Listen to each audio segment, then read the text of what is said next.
Dottor Fausto Crapanzano al via Riabiliti Agrigento 2025. Quest'anno quali sono le novità di questo interessante convegno medico? Quest'anno ci siamo soffermati su tematiche di salute prevalentemente femminile, quindi in particolare abbiamo parlato di patologie dello scheletro, dell'osteoporosi che può insorgere anche in gravidanza, quindi come fare prevenzione in gravidanza di alcuni rischi di frattura che spesso vengono a essere sottovalutati, e stiamo anche trattando temi quali ad esempio la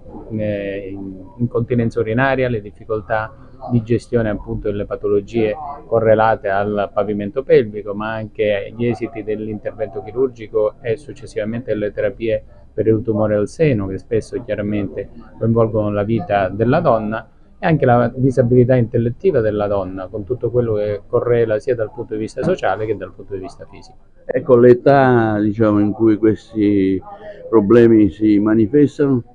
Le età sono diverse, in questo caso appunto abbiamo voluto trattare della salute della donna nelle diverse fasce d'età, parlando di età fertile ad esempio in gravidanza, ma anche parlando dell'età geriatrica, valutando quelli che sono gli aspetti nutrizionali proprio nella donna anziana, passando anche per il post-menopausa, trattando argomenti appunto legati all'insorgenza della menopausa e come cambia il corpo della donna durante la menopausa. Ecco, importante la prevenzione? Certamente la prevenzione ha un ruolo fondamentale e tutto quello che è riabilitazione spesso coincide anche con un intervento di prevenzione di danni ulteriori e nella possibilità di recupero quando questi danni appunto si presentano. Ecco, lei gestisce un importante reparto all'ospedale di Agrigento, è un quadro della situazione clinica nella nostra città e in provincia ovviamente. Chiaramente la situazione clinica, non solo ad Agrigento ma a livello nazionale, è condizionata spesso dalle carenze di risorse umane, ma sul numero di risorse umane reclutabili,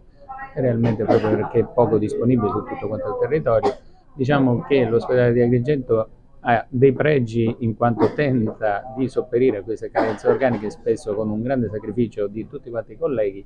e crediamo e speriamo che questa situazione possa ulteriormente progredire con quelli che sono gli sforzi tanto della direzione quanto quelli di tutto quanto il personale sanitario. Parliamo di questo nuovo appuntamento, Riabiliti 2025, e quali saranno gli argomenti che tratterete?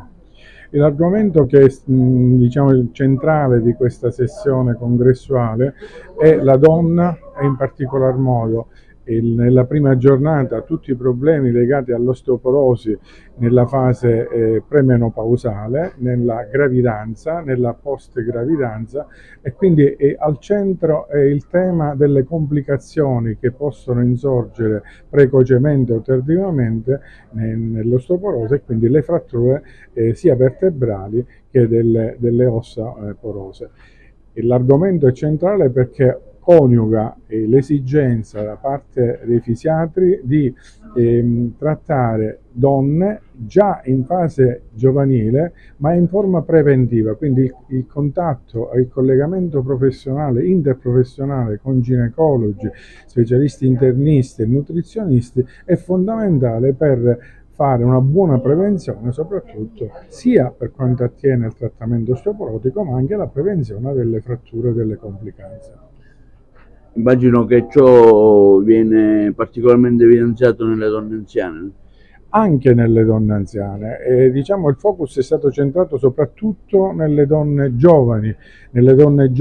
nella prima gravidanza, soprattutto dove ci sono delle predisposizioni sia genetiche ma anche e soprattutto nutrizionali che spesso portano a esiti gravi nella post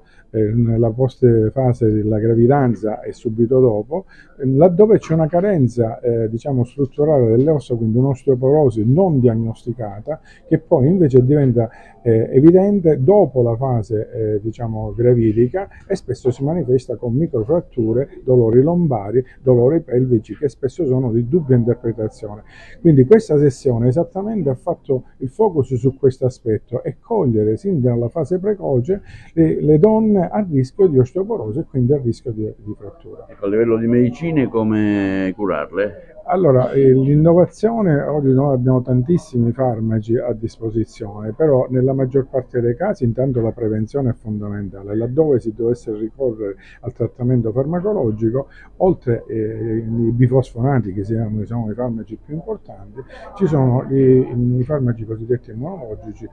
tipo diciamo, il denosumab, che è quello che ha maggiore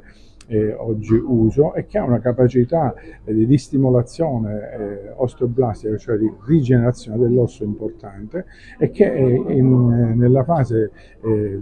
acuta è fondamentale per il recupero strutturale dell'osso in tempi anche molto brevi. Chiaramente i costi sono importanti e questo implica che la prescrizione debba essere fatta da centri di struttura pubblica autorizzati per la prescrizione, però le terapie sono molto efficaci e questo ci mette in una condizione di poter garantire una buona salute soprattutto alle donne giovani.